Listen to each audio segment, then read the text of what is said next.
Good day, everyone. Welcome to the Mind Media webinar on the Introduction to Neurofeedback, the added value of neurofeedback for brain state regulation.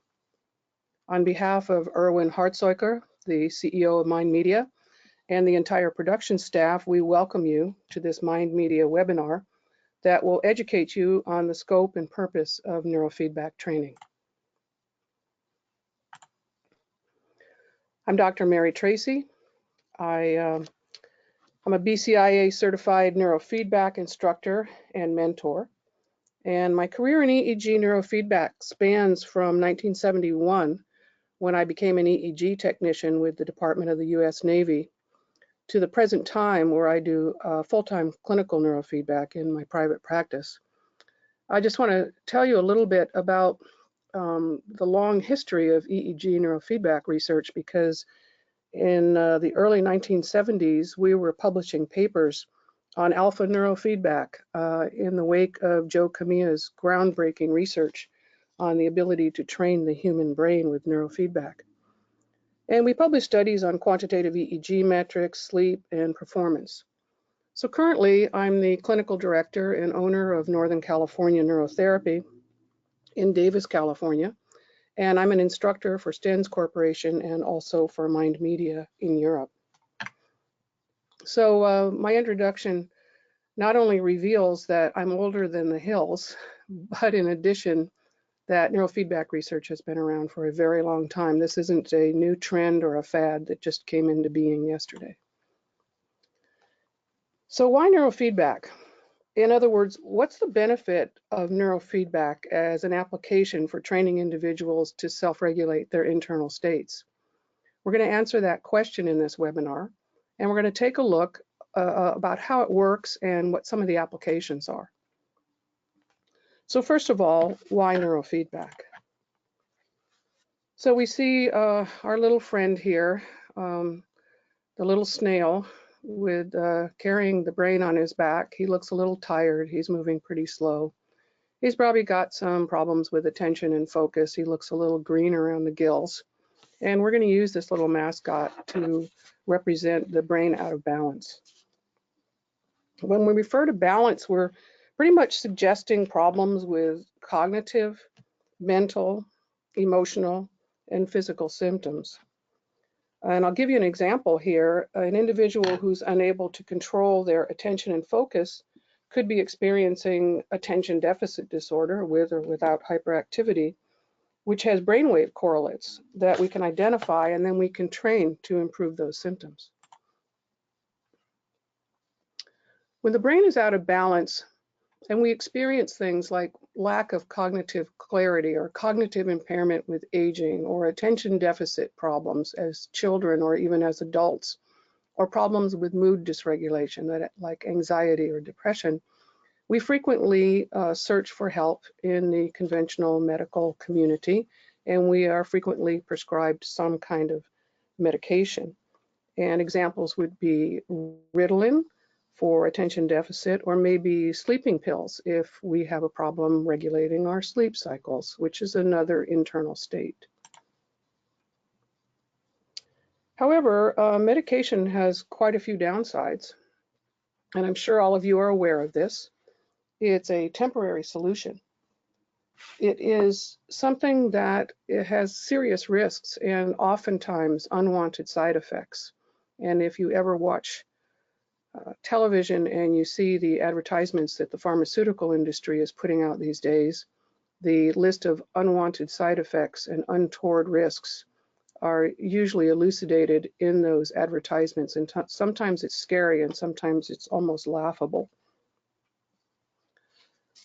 Medications can be very harmful for children, and I know a lot of people try to shy away from doing any medication intervention with their children at all, at least in California where I live, and I assume that that's something that parents are protective of, perhaps all over the world. Medications can have an addictive potential depending on what type of medication has been prescribed and for what purpose. And the most important point about using medication to regulate the brain is that there's no active participation of the client. The experience is one of receiving something from outside of yourself that is supposed to address your problems and fix them, like the proverbial silver bullet. But in fact, there's nothing that you have to do in order to participate with that, in order to change the state of your brain. And so there's no active learning process that goes on. The graphic in this slide shows that every problem has root causes and has symptoms associated with it. And we've just seen in the previous slide that medication addresses symptoms very often, sometimes effectively, sometimes not, but not the root cause of the problem. So in contrast to the problems with medication, neurofeedback can facilitate self-control of brain regulation, which is based in root causes. And we can think about this brain being out of balance for root causes that can be treated with neurofeedback. When we refer to a brain state, what are we talking about? We're talking about the ability to become aware of and manage our internal emotional and cognitive states, as well as social states in relation to the external world. So for example, if we could regulate our internal states around sleep cycles, we might be able to fall asleep when we want to, or we might be able to rouse ourselves and brighten our brains and prepare to take an exam in the morning, which is another change in internal state. Or we may be able to learn to have conversations with new acquaintances without overwhelming anxiety, which would be an emotional state regulation example. In fact, the best solution to encouraging flexibility, resilience, and control over state functions is neurofeedback. And the root causes and the symptoms can be addressed with neurofeedback. So let's talk a little bit about how this works. This is the definition of neurofeedback. And neurofeedback is a process in which sensors are placed on the scalp and devices are used to monitor and provide moment-to-moment information that is fed back to the individual about his or her physiological brain activity for the purposes of improving brain training. This is the official definition of neurofeedback from the International Society for Neurofeedback and Research, or the ISNR, which I encourage all of you to look into if you're serious about going into this field. They're very helpful on a global level with training and education as well. So in neurofeedback, there are three processes that we go through. And the first one is measuring brain activity and setting up a treatment plan. And we're going to look into this in detail. The second one is applying a learning program or a learning paradigm that the client can use in order to create awareness in body, brain, and behavior. This is the actual neurofeedback training itself. The optimization stage occurs after a number of iterations of the neurofeedback learning paradigm, which produces oftentimes permanent changes that allow us to regulate and optimize brain function in a much better way than we were before. So this is the measurement process. And this slide depicts brain activity in the upper left-hand corner of the slide. You can see the scroll of brain activity there that we're measuring from the scalp. And in this measurement process, the brain activity from electrodes that are placed on the scalp goes to an amplifier. We see a Nexus 10 illustrated here at the bottom of the screen. And in this measurement process, we are getting our first clue as to what the possible areas of dysregulation might be in the individual's brain that could be associated with their presenting symptoms and complaints. This is a depiction of the learning process. So again, we're measuring the brain activity, and that activity is going to the Nexus amplifier, and then it's going to a computer screen, sometimes called a client monitor. And in this slide, this is the actual beginning of the neurofeedback training. That, and you know, the simple miracle of this is that we can take EEG activity, which is an electrical signal, physiological signal from the brain. We can digitize that activity with this amplifier, and then we can feed that information into a visual medium display, or sometimes an auditory display, that gives information to the patient or the client about their brain state. And finally, this is optimization. Again, brain activity going into the amplifier, and then we have music or visual displays that we give to the client. And over time, we optimize brain function with this neurofeedback learning paradigm.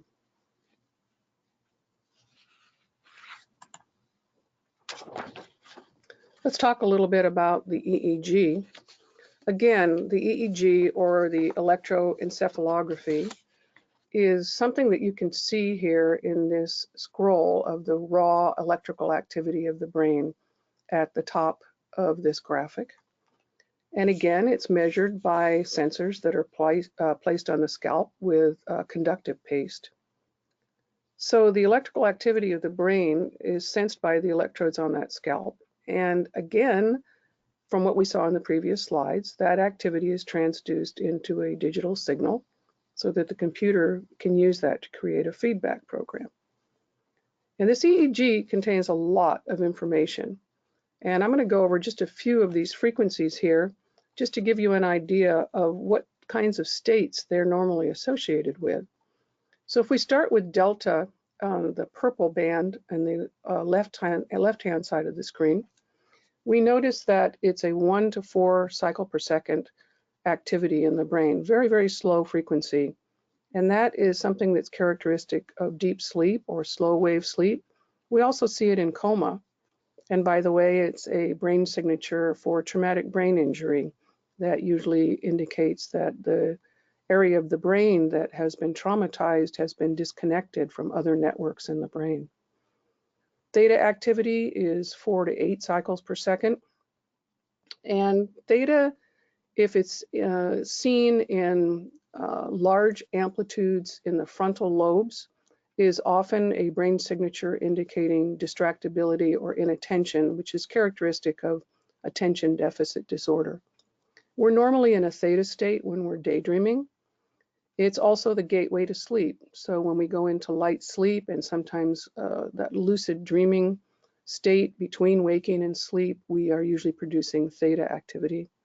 And when we become drowsy, when we're driving on the road at night and it's been a long drive, and we start to become really drowsy and sleepy, we're usually descending from more wakeful EEG frequencies in the higher frequency bands into sleep. And again, theta constitutes the gateway to sleep. Alpha activity is the proverbial meditator's rhythm. It's an 8 to 12 cycle per second rhythm. And this is a state of open focus, relaxation, and present moment awareness. Sensory motor rhythm is 12 to 15 cycles per second. So you can see as we go along here, the frequency is increasing on this spectrum of everything going from sleep to wakefulness. SMR is characteristic of mental alertness, physical relaxation, and also muscle inhibition. When we are training people who have attention deficit hyperactivity disorder, we almost always do some kind of sensory motor rhythm training, neurofeedback training, in order to try to inhibit the hyperactive muscle movements. Low beta is 13 to 21 cycles per second. And this is attentive wakefulness or alertness. So you may be in a low beta state when you're balancing your checkbook, for example, or when you're driving somewhere that is familiar to you. When we get into high beta in a productive, optimized brain could be an indication of very metabolically demanding problem solving, like solving a differential equation or maybe competing in a chess tournament or something like that. But we can also see it in a brain that's dysregulated. And when we see a lot of the high beta activity creating spindles or repetitive short burst repetitive cycles, especially in the frontal cortex, it can be a sign of impulsiveness and something that we call busy head or busy brain. Gamma activity, 35 to 45 hertz, is characteristic of cognitive processes that are very metabolically demanding, so high energy problem solving and performance, as well as learning and memory.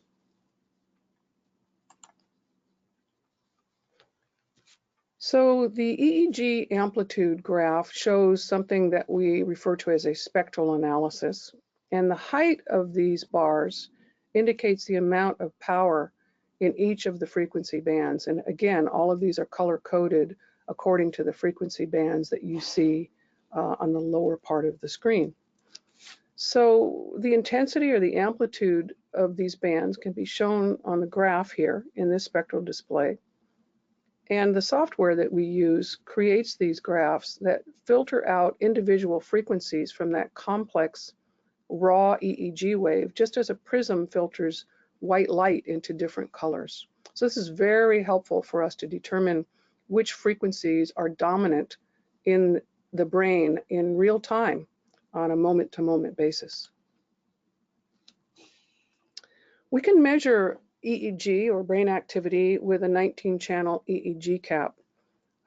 This is a cap that is stretchy and soft and quite comfortable that we put on the head, and each of these little ports has a little tiny hole in it, and we can fill that hole with conductive paste, and the conductive paste connects the surface of the scalp with a little tiny silver chloride electrode that's embedded in each one of the ports, and in that way we can record the electrical activity of the brain, which in a human is on the order of 1/1,000,000th of a volt. So this is the first step before we amplify that so that we can see it.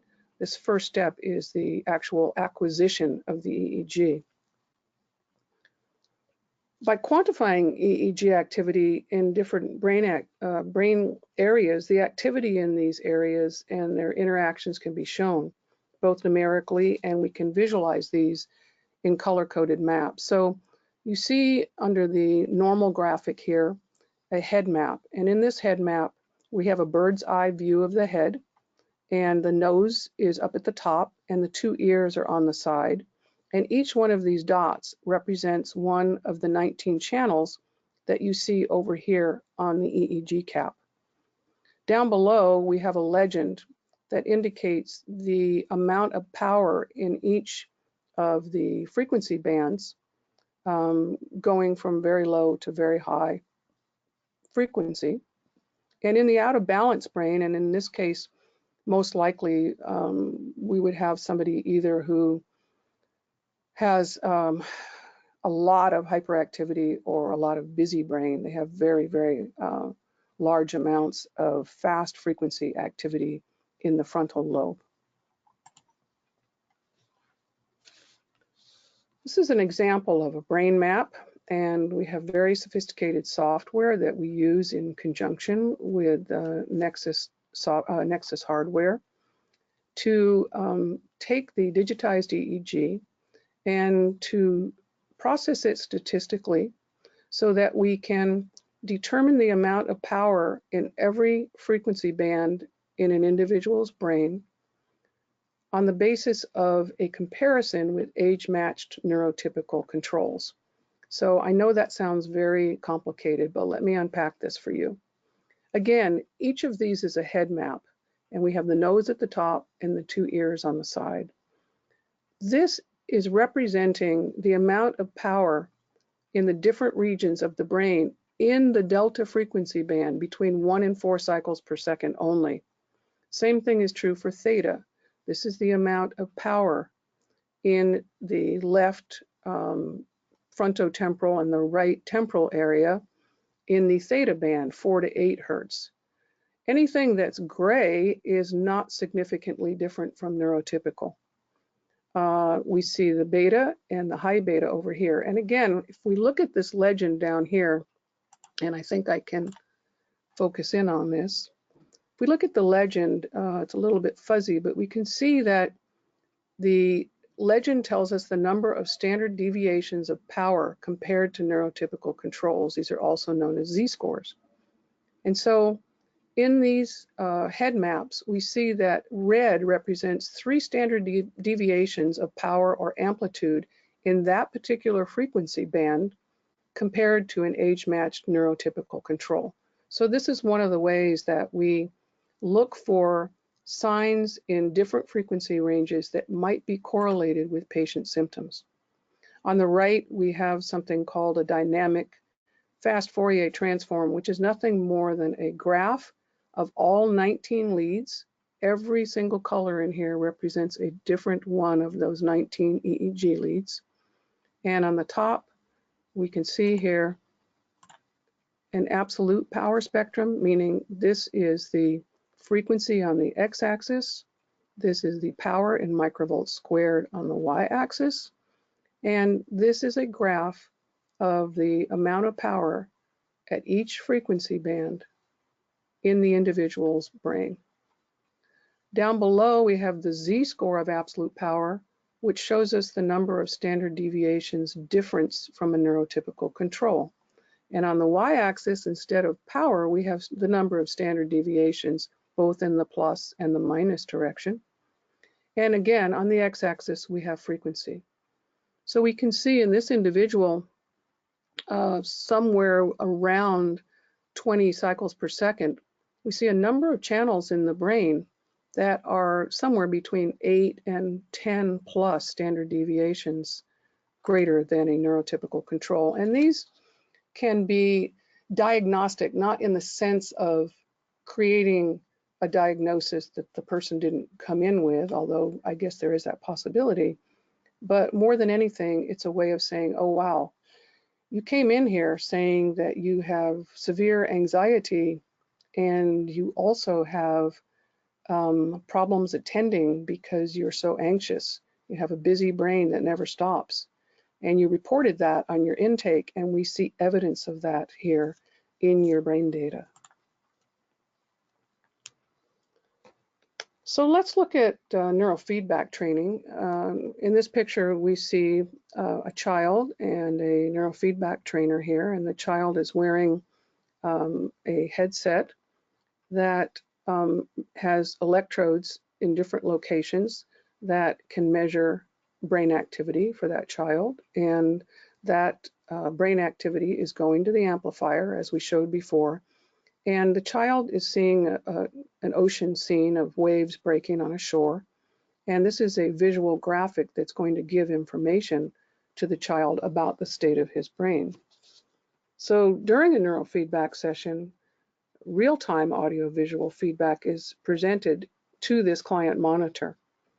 And the presentation varies from moment to moment depending on the behavior of the EEG that's being sensed by the electrodes. So in reality, the EEG activity is driving the visual feedback that the patient is getting. And I often tell the kids who come into my clinic, how would you like to fly something over the ocean through targets on a screen without using a controller, just using your brain?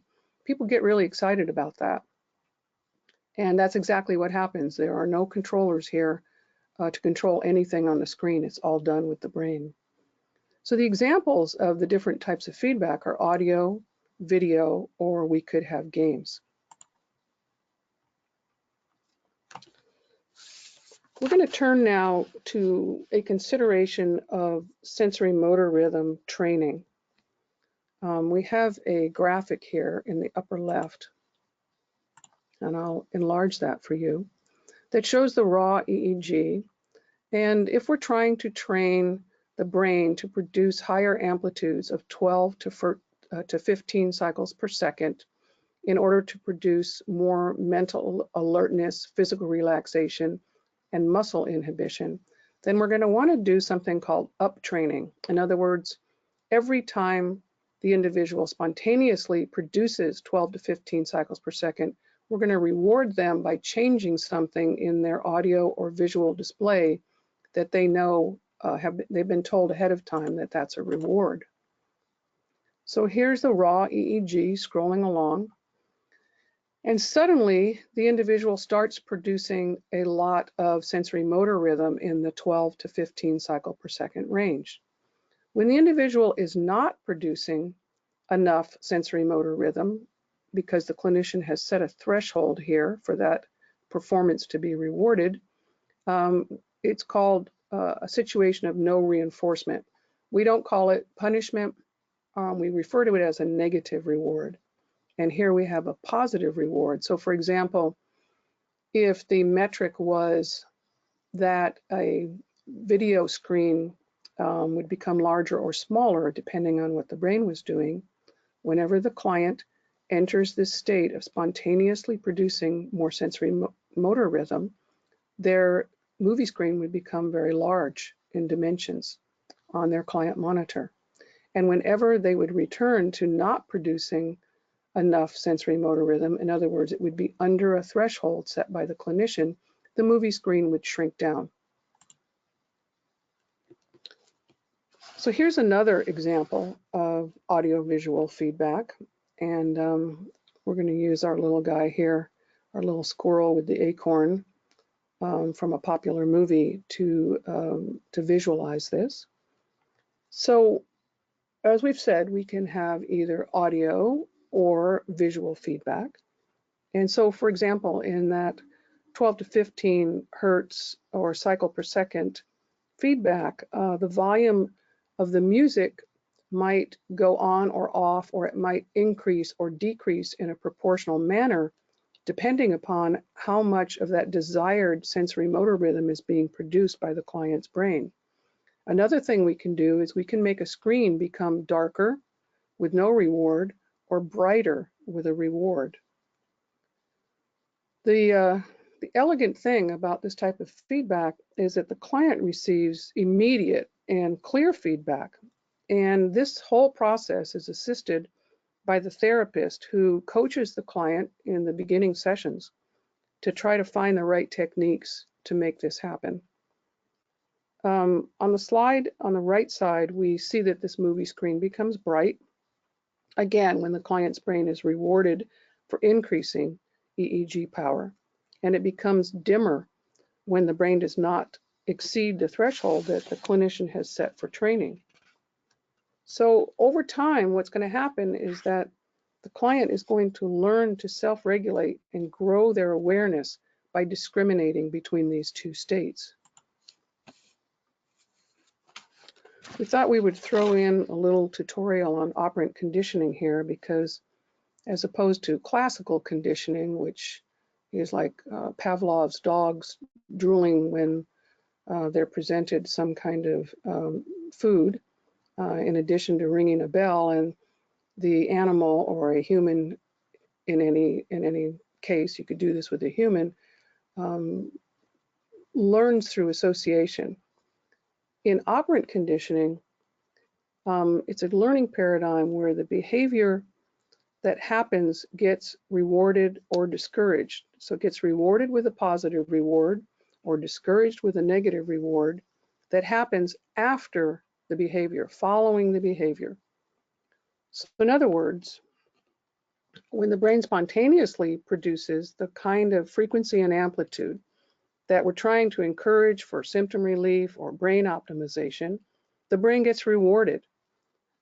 And this learning model stimulates the brain to try to reproduce that successful event. And every time it does, we reward it immediately afterwards, which really puts the person on the steep part of the learning curve in terms of producing more of that desired activity. So in our example here, we have our little lab rat who presses the lever, and in response to the lever press, so this is a behavior, he gets a food reward. And this food is immediately dispensed. So to use that metaphor for brain training, the same holds true when we're teaching the brain with either a positive or a negative reward. If a change in the brain frequency or amplitude is happening and we're trying to either encourage or discourage it, the client's going to get rewarded positively or negatively. In the negative reward category, we see the little lab rat is not pressing the lever and not getting rewarded. And again, we don't call this punishment, although in the traditional operant learning conditioning paradigm, we would refer to it as an aversive stimulus or punishment, but we don't do that in neurofeedback. If we did, we probably would not have very many clients. This graphic is a very simple graphic that just illustrates the concept of brain state regulation. Training sessions usually take around 30 minutes, but they can go anywhere from 15 to 40 minutes, depending on what it is that you're rewarding. And often there's some pauses during the neurofeedback training, which we see here in the middle, in order to guide the client, give the client a rest. One of the things we might say is that brain training is something new for the brain, and it's very labor intensive when you first start out. You may have to give the person a rest in the middle of the session, but within 2 or 3 sessions, they don't seem to tire anymore as the brain learns. When the client's training, the therapist monitors progress and adjusts their targets in order to not make it too easy, but not make it too difficult either. And that happens with the therapist controlling the thresholds on the clinician monitor. In general, you could have anywhere from 10 to 12 to 40 sessions. You may have up to 100 or more sessions if you're treating something like epilepsy. So the number of sessions is usually consistent with the presenting symptoms and the evidence base that we have for how long it takes to train the brain to either partially or completely relieve those symptoms and optimize the brain. So before we can see here, we have a brain that shows some dysregulation compared to age-matched neurotypical controls. And then after brain training, we see that maybe not everything is cleared up, but almost everything, the green background in this case, is normal. And in this case here, it looks like we've pretty much normalized the brain. So let's summarize the advantages of neurofeedback. First of all, neurofeedback encourages active client participation in the brain's learning process. In essence, the trainer or the clinician is not doing anything to the brain. The client's training their own brain by this feedback loop that exists between the spontaneous activity that the brain exhibits and the way the brain gets rewarded, so that the client can see the nature of the positive and negative reward. It addresses the root causes of the brain-centered problems that the client presents with at the beginning of training. So again, when we do an assessment, almost all of the time, there are very few exceptions to this rule, we can see that the person's presenting issues can be identified with particular brain signatures that are dysregulated. And that's the beginning of the process of rooting out what's causing the person's suffering, and then being able to intelligently create treatment protocols in order to try to help the person to optimize their function. It's non-invasive, and it doesn't require or use medication. And the operant conditioning paradigm is something that encourages a long-term permanent solution for brain optimization. Finally, there are very few risks or side effects of neurofeedback. So in terms of applications, neurofeedback is an evidence-based method. What does that mean? It means that we have a lot of research since the late 60s, early 70s. There are hundreds of thousands of papers that we can find on neurofeedback research. And neurofeedback applications have been so extensively researched that we can show clear effects for attention deficit disorder, for insomnia, and for certain types of epilepsy. However, even if the effects are not shown in double-blind studies, we know that neurofeedback is effective for things like anxiety and depression, post-traumatic stress disorder, traumatic brain injury, and so many other things. With patients that take medications for specific disorders, neurofeedback treatment can lead to a reduction or even a discontinuation of medication. Although we must note here, to be honest, that neurofeedback is not a universal remedy. It can't treat everything that a person walks in with, and it can't always replace medication.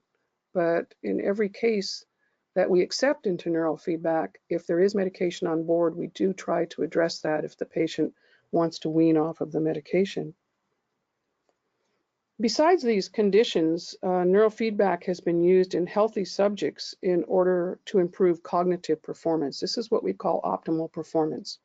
In our clinic, we use it not only for cognitive impairment with aging or the kind of cognitive impairment that follows traumatic brain injury, but we also use it for optimal sports performance.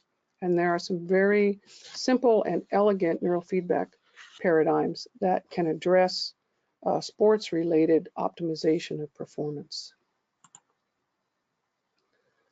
So we'd like to tell you a little bit how to integrate neurofeedback into your practice. Mind Media offers 4- and 5-day courses in the United States and in Europe, which are accredited by the Biofeedback Certification International Alliance. Here's the BCIA logo. And this certification could lead to obtaining your own board certification as a neurofeedback practitioner.